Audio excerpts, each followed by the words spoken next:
Hello बच्चों, let's see this question. The question says that what is the theory behind immunization? How did it come in limelight? तो इस question में हमसे ये पूछा है कि इम्यूनाइजेशन के पीछे क्या थियरी है एंड वो लाइमलाइट में कैसे आया, यानी कि हमें उसका स्टोरी ऑफ इन्वेंशन बताना है। ठीक है, तो इस क्वेश्चन में की कंसेप्ट है इम्यूनाइजेशन। तो पहले तो हम देखेंगे कि इम्यूनाइजेशन के बीच पीछे थियरी क्या है। ठीक है, व्हाट इज अ प्रिंसिपल और थियरी बिहाइंड इम्यूनाइजेशन। तो व्हाट इज इम्यूनाइजेशन, बेसिकली यहाँ पे एक पर्सन को हम इम्यून बनाते हैं, या हम कह सकते हैं हम उस पर्सन को रेजिस्टेंट बनाते हैं to a particular infectious agent और इन्फेक्शियस डिजीज। ठीक है, अब ये इन्फेक्शियस डिजीज कोई भी कॉज कर सकता है, फॉर एग्जाम्पल बैक्टीरिया हो गए, ठीक है, या फिर वायरस हो गए। इन सारे डिजीजेस से बचाने के लिए हम क्या करते हैं, एक पर्सन को इम्यून कर देते हैं इन सारे डिजीजेस से, ये जितने भी इन्फेक्शियस डिजीजेस होते हैं। ठीक है, तो इसके पीछे थियरी ये है कि हम क्या करते हैं, हम बॉडी को करते हैं stimulate, okay, to produce what, antibodies. ठीक है, तो क्या होता है, हम बॉडी के अंदर ये जो इन्फेक्शियस डिजीज कॉज कर रहे हैं, यही इन्फेक्शियस डिजीज कॉज करने वाले एजेंट्स को डालते हैं। ठीक है, तो एजेंट्स हम डालेंगे या तो डेड या फिर लाइव एंड एटीन्यूएटेड।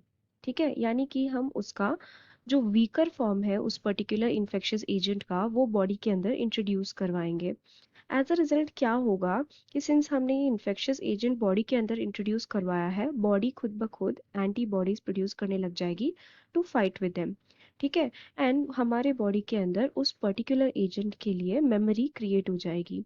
नाउ अब जब सेकेंड टाइम इन्फेक्शन होगा, तो सिंस बॉडी के अंदर ऑलरेडी एंटीबॉडीज उस पर्टिकुलर एजेंट के लिए प्रेजेंट है, वो अच्छे से जितने भी एंटीबॉडीज है वो उस एजेंट के अगेंस्ट फाइट करेंगे, एंड एज अ रिजल्ट क्या होगा कि हमारे बॉडी की इम्यूनिटी बढ़ जाएगी एंड वो इम्यून हो जाएगा। Okay, so this is the whole theory behind immunisation.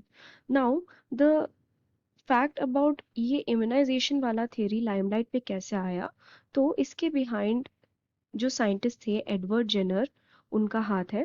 तो एडवर्ड जेनर ने क्या किया, उन्होंने एक 13 ईयर ओल्ड बॉय के अंदर 13 ईयर ओल्ड बॉय के अंदर काउ पॉक्स का वायरस इंट्रोड्यूस करवाया। ठीक है, वहां पे उस एरिया में जितने भी काउ थे, उन्होंने ये देखा कि उनके अंदर काउ पॉक्स हो रहा था, तो उस काउ पॉक्स का वायरस उन्होंने काउ से लेके इस बॉय के अंदर इंट्रोड्यूस करवाया, एंड एज अ रिजल्ट उसके अंदर इम्यूनिटी बढ़ी। ठीक है, नाउ जब उस बॉय को फिर से स्मॉल पॉक्स हुआ, जो कि उस एरिया में ह्यूमंस को हो रहा था, तो वो स्मॉल पॉक्स के अगेंस्ट उस बॉय को इम्यूनिटी मिल गई। ठीक है, ऐसा इसलिए हुआ because cowpox and smallpox virus का जो स्ट्रक्चर था वो सेम था, एंड इसलिए स्मॉल पॉक्स के अगेंस्ट उसे इम्यूनिटी मिल गई जब स्मॉल पॉक्स उसे अफेक्ट करा। Okay, so this was the whole theory जो एडवर्ड जेनर ने दिया था, एंड जिस थियरी के कारण ये जो इम्यूनाइजेशन का पूरा प्रोसेस है वो लाइमलाइट पे आया।